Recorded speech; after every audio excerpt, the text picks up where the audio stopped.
What's up, everybody? Welcome to episode 1 of Everything's an Experiment. I'm so excited that you've decided to join us today. I'm really thankful you've taken time to come join us for this conversation. This is our first episode ever.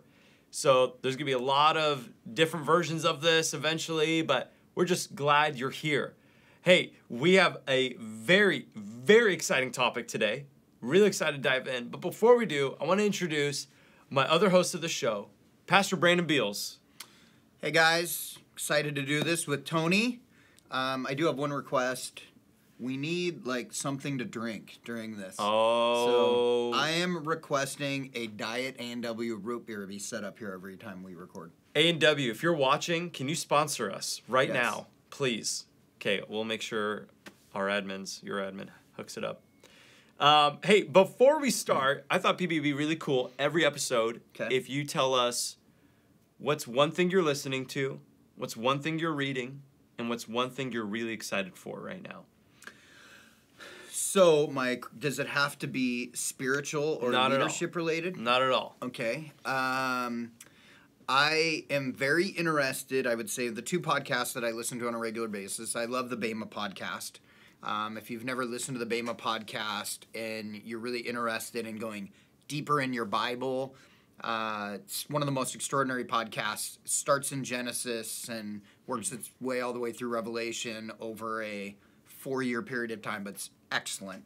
But because it's Husky recruiting season, they just announced that Husky Stadium is at full capacity. Is it really? This fall. Come on. I am obsessed with Husky recruiting, so I follow Dogman.com and the Dogman podcast. Those are my two primary podcasts right now. I'm also working on my dissertation for my PhD, and I'm in my literature review chapter, and my literature review chapter requires a minimum of 70 resources. So I'm in the middle of reading lots and lots of various different books on church, multi-site church, church planning. I can't think of any one particular one that stands out. Wow. But there's that. And what am I excited about? I am excited that the Vegas Knights are playing the Montreal Canadiens tonight in a do-or-die game. This is big time. And so I'm a huge Vegas Knights fan, so I need a win tonight. So by the time this episode comes out, I'll either be happy or sad. Yeah, we're gonna find out who's in the Stanley Cup Finals. I now like hockey because of you. I've gotten into it. I gotta admit, I am a total newbie. I'm a bandwagon hockey fan. Yep. But 4 years ago, I went to my first hockey game, NHL game. I was mesmerized.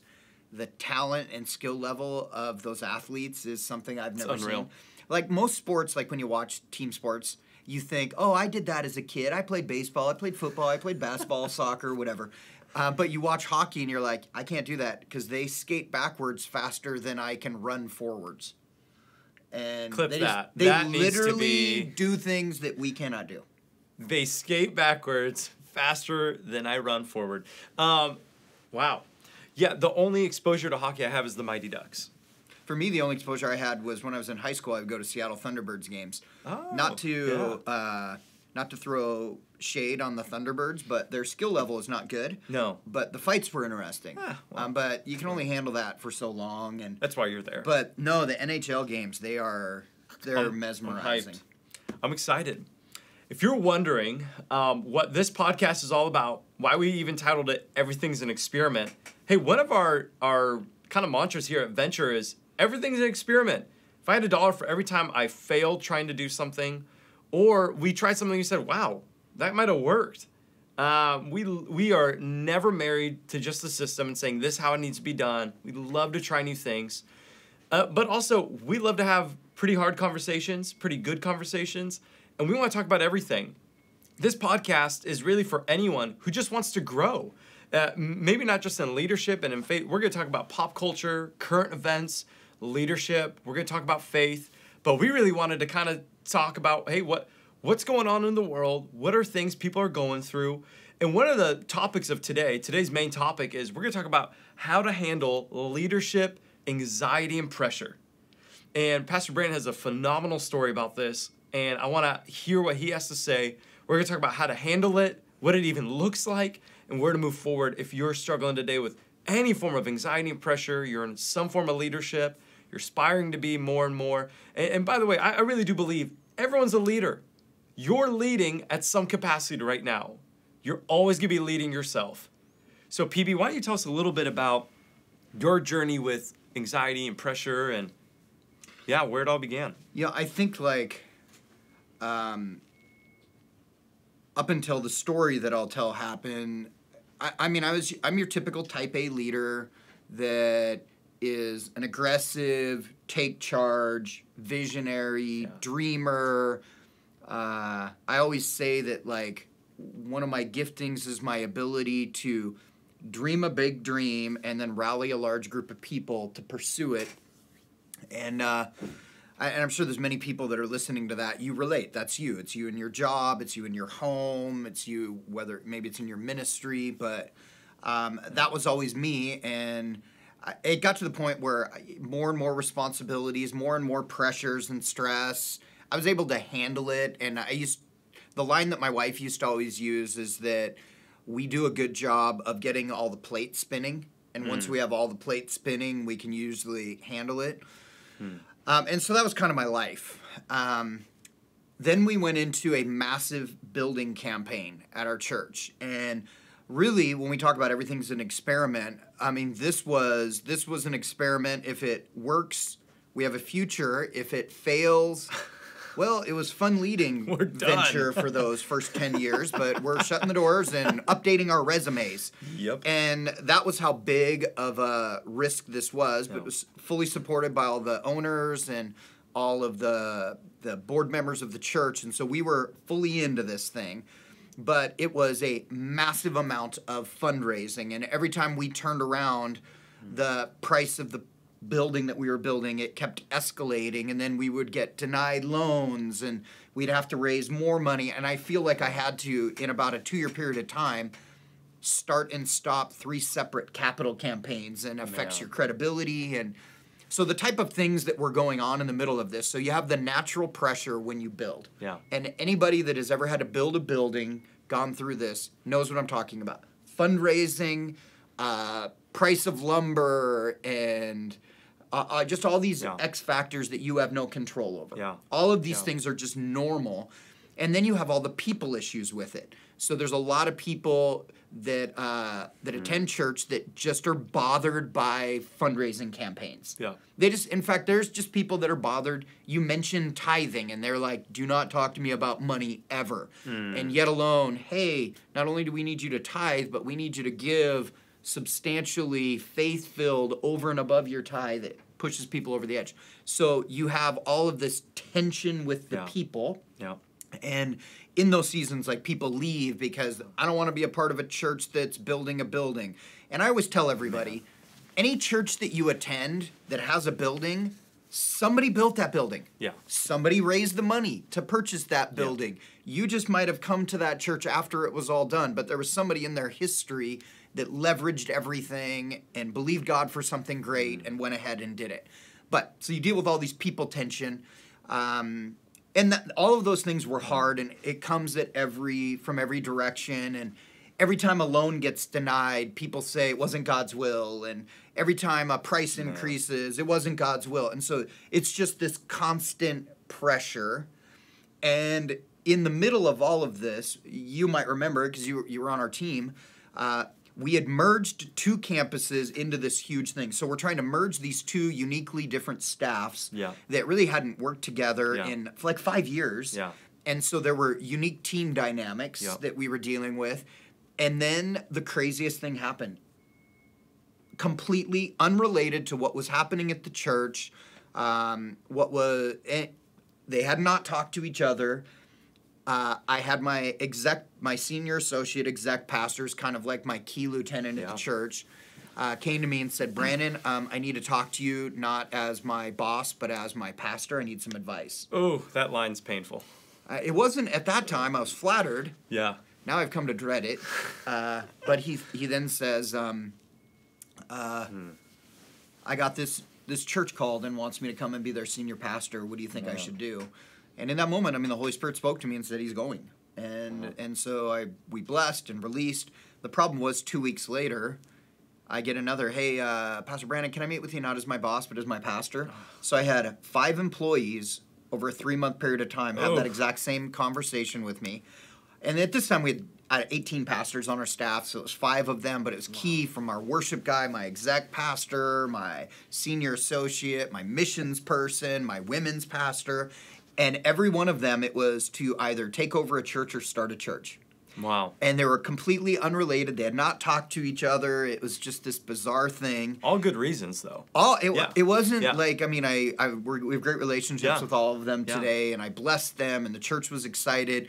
The timing was horrible because we're in the middle of this highly stressful capital campaign, highly stressful building. Yeah. Anyway, so all of this is going on. Yeah. And I didn't realize how much pressure this was putting on me. And so one day I'm at an office and at Venture, Tuesdays is kind of meeting day. So we have staff meeting in the morning, lead team in the morning, and then kind of the staff catches up throughout the day. So it was 3 o'clock on Tuesday and meetings all day long.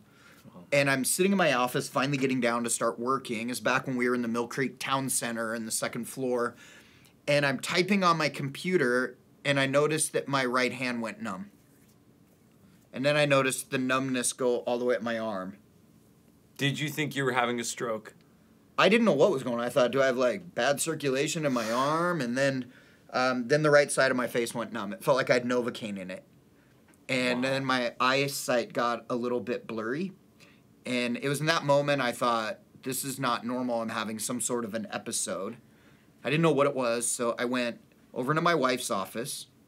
And my wife is historically the person that will say, just rub dirt on it, you're fine. Oh, man. Just so one of those. I told Di, I go, hey, Di, I don't know what's going on, but the right side of my body just went numb. And she looked concerned. So she immediately gets on her cell phone and she calls one of the doctors in our church. And she said, the right side of Brandon's body went numb. And he said, Di, immediately take him to the emergency room. He's having a stroke. Wow. So they took me to the emergency room. We were there for 8 hours. And in that 8-hour period of time, I had all of these series of tests, and the episodes got kind of more extreme. But the results of all the tests was, this was my body reacting to all of the stress that I was dealing with in my life. So the stress and pressure that I was feeling as a leader manifested itself like in stroke-like symptoms in my body. Your body's literally shutting down. Yes. And that started a 3-month period of time where for the first time I realized that I had anxiety issues. And so for the next 3 months I would have these, so it went from this to anxiety attacks, like paralyzing anxiety, like I couldn't be around people and I couldn't function. And like one of the examples that I give about how bad my anxiety was, that one of my good friends was speaking at a large pastors conference, and I was in charge of hosting him. So I'm driving all the way down to Olympia to go to this conference, and as I got closer to the conference, my wife and I were together, and my anxiety just got to the point where I just didn't want to go. Wow. And so I walked into the lobby, and all the other pastors, they were meaning well, they were being kind, they were saying, hey, how is the building program going? Man. And, at that point, or how is it going with so-and-so leaving? So all the things that had caused all the pressure, I'm getting asked about right away. Man. And I looked at my wife, and I said, I'm sorry, let's go. And so we hopped back in the car and drove back, and I didn't even host my friend. I couldn't be around. I remember that. I was wondering where you went. It was crazy. And the hardest thing for me, and this is one of the things that I try to tell people about anxiety, especially with high-level leaders, is I used to say this. I used to say, I'm not supposed to have anxiety. Yeah. I'm the guy that helps everybody else through their anxiety. Yeah. I'm supposed to be able to handle all the pressures of the world. And so I had so much shame for the fact that I was a wimp, that I couldn't take it, that I couldn't handle it. And that was probably the hardest part over those first 4 months. And then the weirdest part was, like, no one knew how to help me because it was so out of character for who I had been and what they had known from me. So everybody, like, I would meet with people that loved me, my board and my friends and people that I'd known for years, and they would be like, oh, you're going to snap out of this. And I didn't. Like, it just, like, I could not handle it.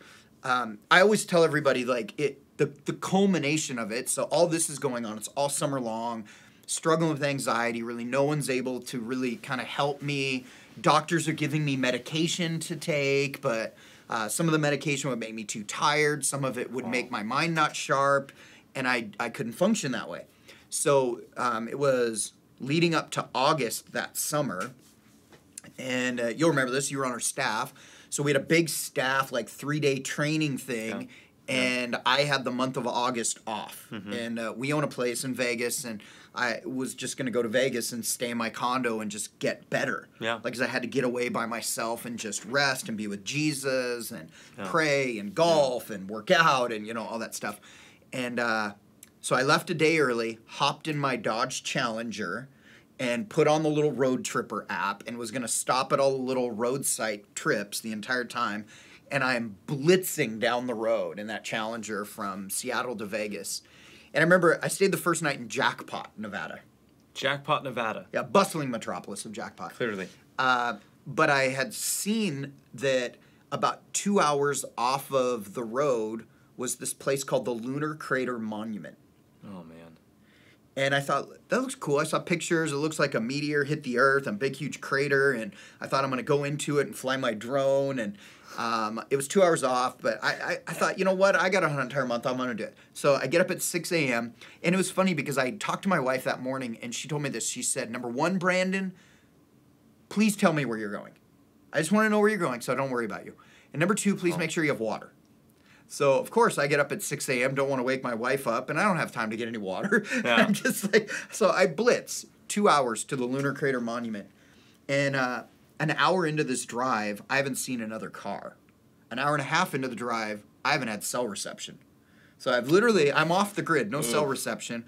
I pull up in this highway that I haven't seen anybody forever, and there's this sign that says Lunar Crater Monument down this dirt road. And my GPS made it look like it was about 2 miles down this dirt road. And I remember this like it was yesterday, and I actually took pictures of this, which is the craziest part. I sat on the side with my lowered Dodge Challenger thinking, do I really drive down this dirt road to the Lunar Crater Monument? And I decided to go for it.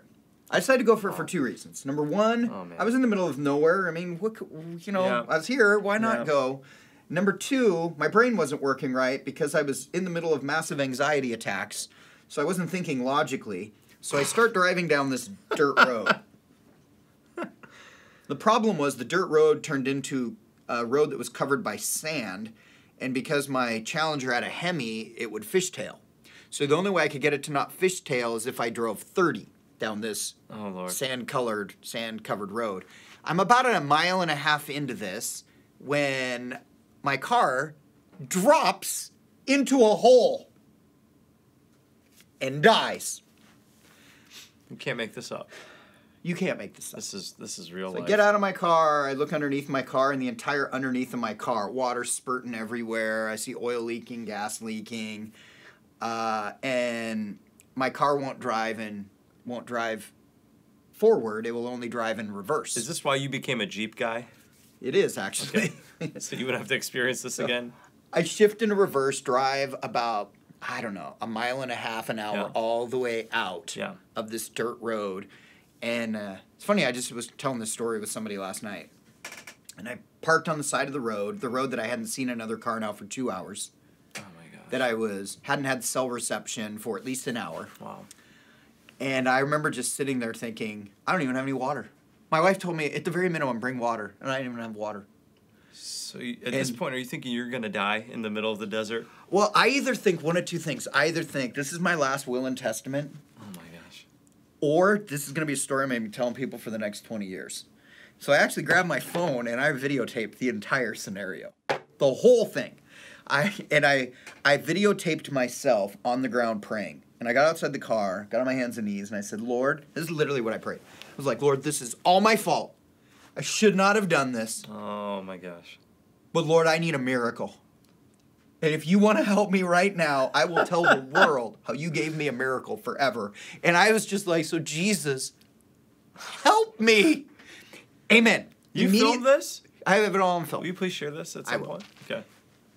Immediately when I say amen, over the road comes a car. After no car for like 2 hours.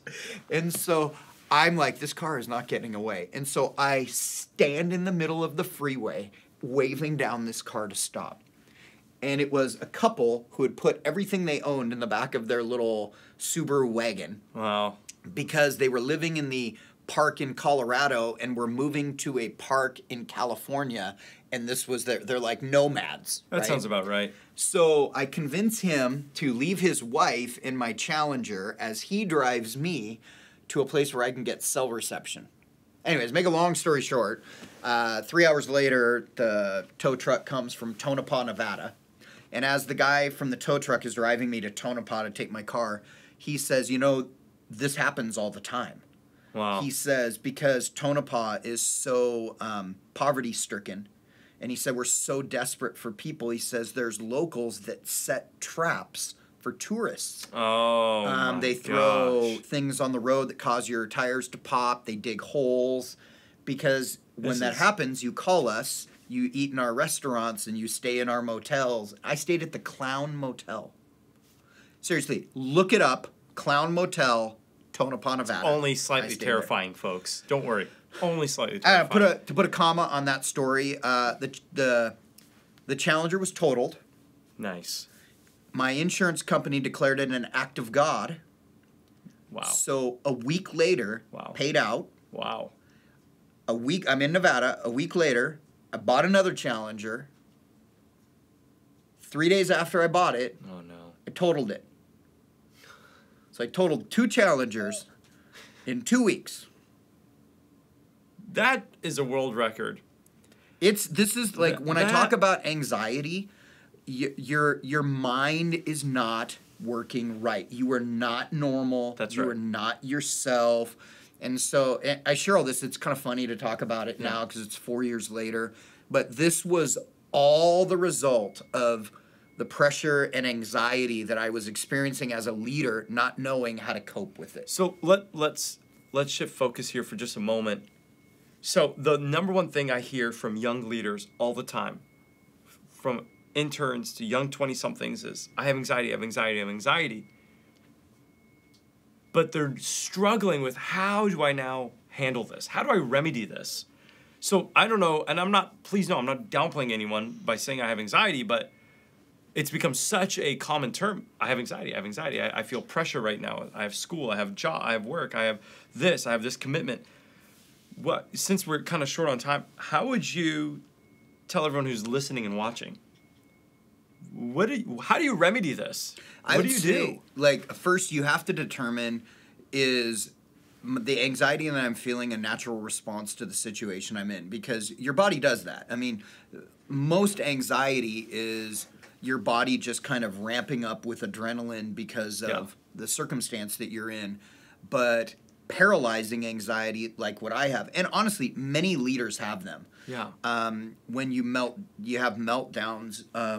You need to determine the difference. And I'm really quick to say, don't just assume because you have anxiety it's paralyzing. Sometimes it's just a normal part of life, and you need to do it. But I think like what I've learned over the 4 years is, I would say a couple big philosophical things with me is, number one, I had to be comfortable in my own skin. Like I had to be me. Mm-hmm. Like I had to be okay with the person that God made me to be. And what happens oftentimes when you're a Christian leader is all the people that you lead have an idea of the way you should be leading. And they have like, especially when you're a pastor, they're like, well, I had a pastor when I was young, and this is the way he worked, and this is the way she did things. And so they try to fit you into the box that makes sense for them. And so then what you find yourself doing is you find yourself just trying to please people, and you're not being true to who you are. And I would say just flat out, at Venture, if you watch us online, you do anything, I am unapologetically who I am. I mean, that's it. And that's part of it. I have to do that. Or I shift into not trying to please Jesus and be happy with the man that God made me, but instead I'm trying to be something that I'm not and trying to please people, and that triggers anxiety. Totally. So that's number one. And then number two, you've got to understand your own rhythms. Like, and be unapologetic about your rhythms. That's it. So I had a series of, like, I would call them divine appointments when I was in this 4-month anxiety-ridden situation. And one of them was my superintendent, Don Ross. And Don is an amazing leader. I've always said Don is, he's like Yoda to me. And Don shared his anxiety struggles. And first off, it was nice to know that another high-level leader struggled with this too. But he said he learned the art of diversion. He said, I divert daily, weekly, monthly, quarterly, yearly.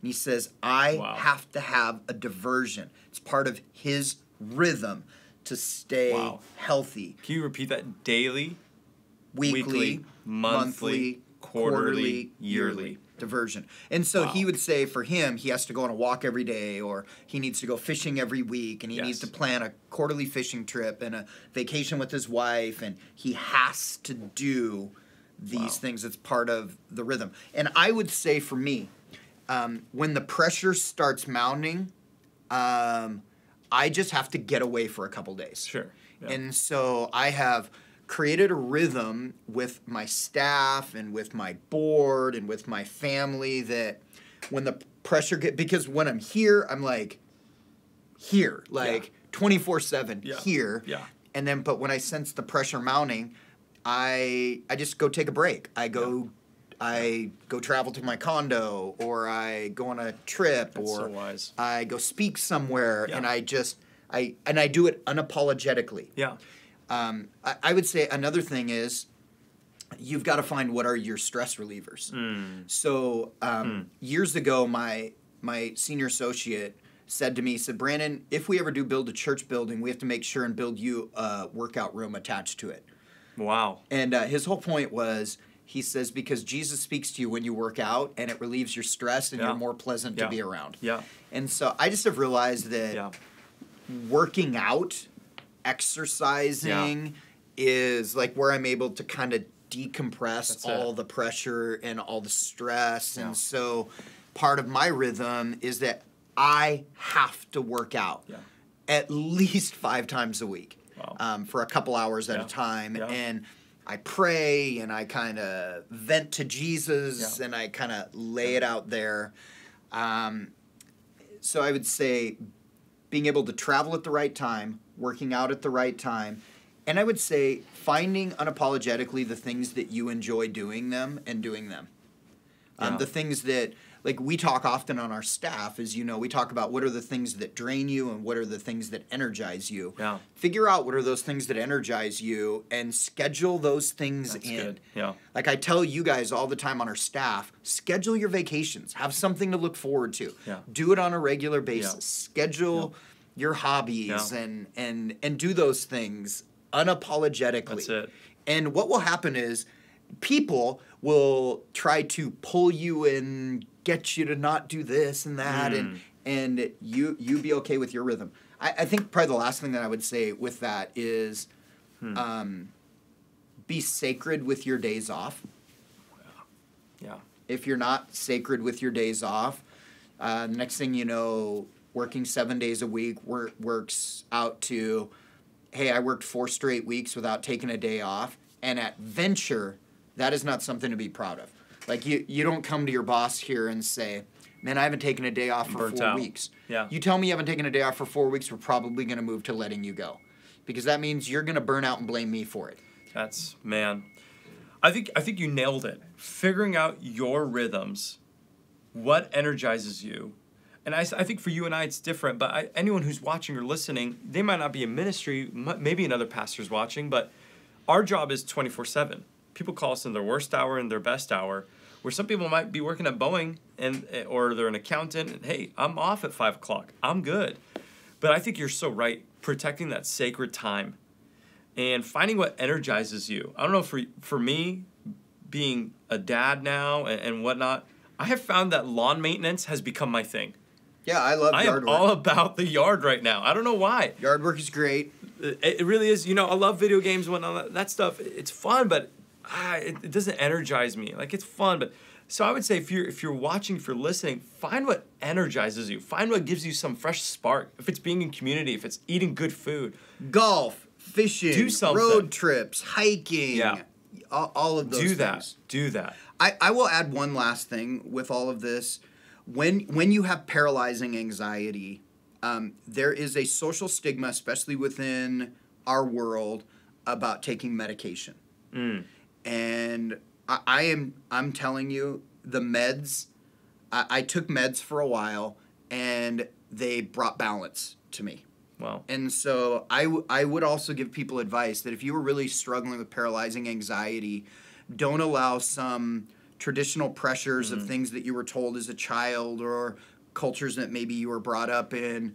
There are gifted men and women that God has uniquely gifted to create some of these medicines that really bring balance. Now, you don't want to become addicted to them. Yeah. You don't want to have to take them on a regular basis, but they, in those moments when it's really bad, it can kind of equalize your emotions. But I think the biggest thing for anxiety and pressure is recognizing the triggers.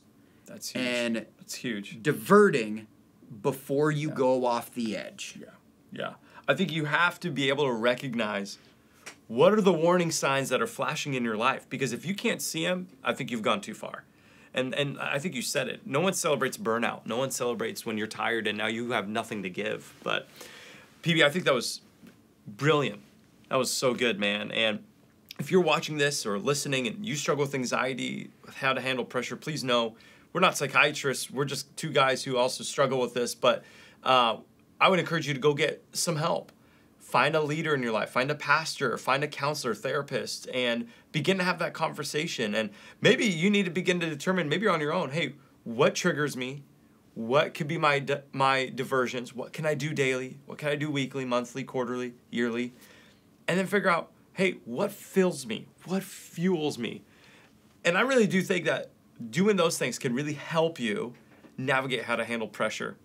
Hey, if you liked today's episode, we're so thankful that you joined us. Share it with someone. Share it on Facebook, YouTube, Instagram. This is one of many episodes. I'm really excited to see where this podcast goes. And we'll just kind of see, and we're going to have a lot of fun. We're going to talk about all sorts of topics, from Netflix to, I don't know, maybe we'll talk about hockey again at some point. So last thing I got to say, go Knights, go. Go Knights, go. That's when we know we really need to end the podcast. So, hey, thanks for watching. We love you guys. Like, subscribe, do all that good stuff. Share. We'll see you guys next time.